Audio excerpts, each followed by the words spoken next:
Hello again. I hope you're enjoying this holiday week, one we're marking with a special look back at the people who broke through and made a big difference in 2013, our This Week Game Changers. We've got some surprising revelations and brand new interviews, starting with Texas Senator Ted Cruz. It is hard to remember a freshman senator stealing the spotlight so quickly and with such force. He stopped the government in its tracks for 16 days, to cheers from Tea Party activists, jeers from Democrats, and some establishment Republicans too. But that's not slowing Cruz a bit. He's setting his sights on higher office. ABC's chief White House correspondent Karl has his story. When it comes to politics, you could say this has been the year of Ted Cruz. It's government that needs more help. Aside from the president, no one attracted more attention or more controversy.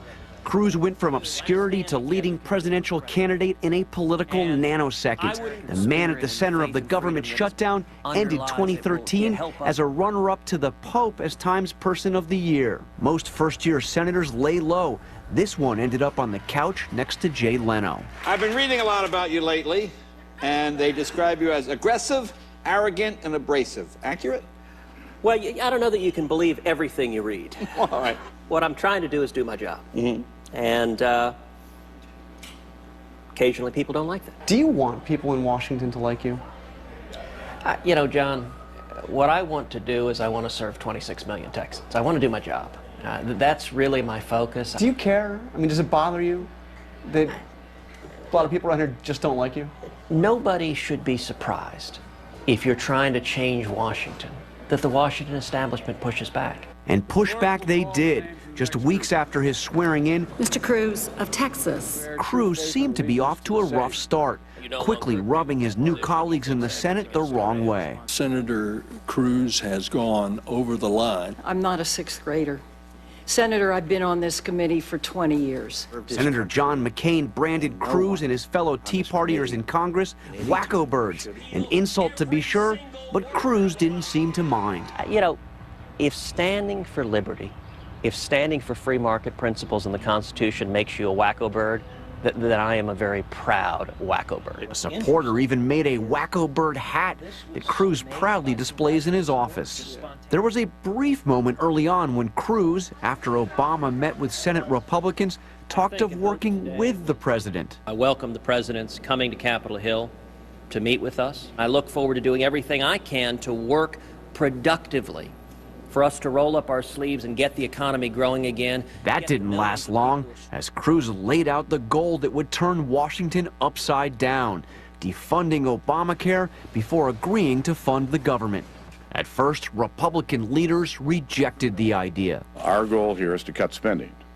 It's not to shut down the government. But Cruz refused to go along with the Republican leadership. He gave an all-day, all-night speech, the second longest in the history of the Senate. I intend to speak in support of defunding Obamacare until I am no longer able to stand. This grand experiment 3.5 years ago is quite simply not working. He went on for more than 21 hours without sitting or even taking a bathroom break, filling time in some creative ways. Mike Lee, I am your father. Jay said redneck rule number 1. Most things can be fixed with duct tape and extension cords. That's actually very true. I do not like them, Sam I am. I do not like green eggs and ham. The speech made Cruz a national figure, a rallying point for those who agreed with him and those who didn't, giving plenty of material for late-night comedians. In the land of D.C., in the Senate of Snooze, lived the showboatiest blab whose name was Ted Cruz.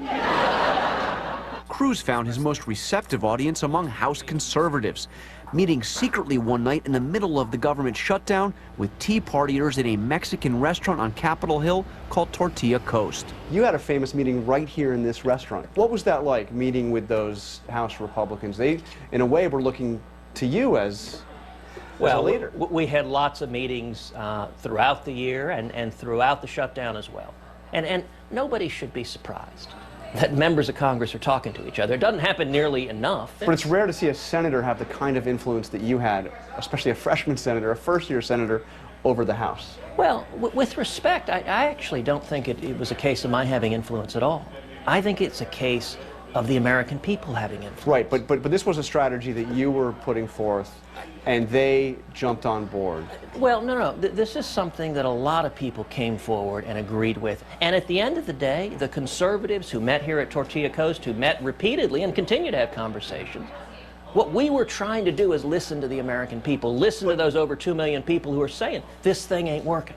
The House Republicans went along with the Cruz strategy, and the government shut down for 16 days, a move widely seen as a political disaster for Republicans that accomplished nothing.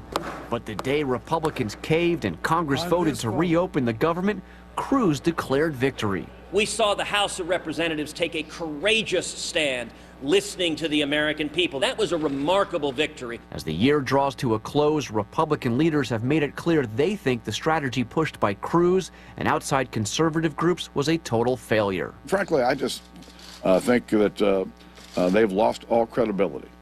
You know, when they pushed us into this fight to defund Obamacare and to shut down the government. If you'll recall, one of these groups stood up and said, well, we never really thought it would work.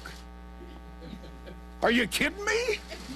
But the year also ended with Ted Cruz as the most high-profile Tea Party conservative in Congress.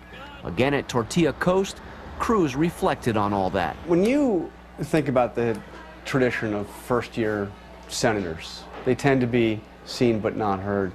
You've had, like you said, a whirlwind for a first year as a U.S. senator. Does that surprise you? I mean, you're on Time Magazine's list of the runner-ups to the Pope for Person of the Year.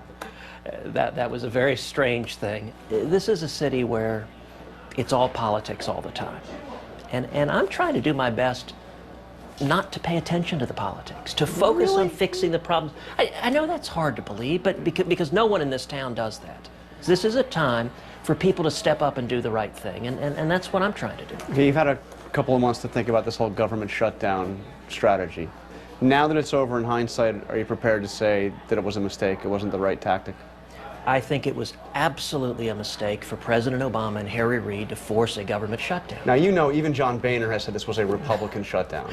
Look, I can't help what other people say, and John, I understand that in the media, every day the media reported the Republicans shut the government but come on, I mean, we're a couple months away from this. The only reason why this happened is because you insisted, Republicans insisted, that Obamacare be defunded as a condition of funding the government. If you took away that insistence, there would be no shutdown. You know, I mean, really. You've got conservatives who stood strong and said, let's stop the train wreck that is Obamacare, and you've got Democrats in the middle of the shutdown.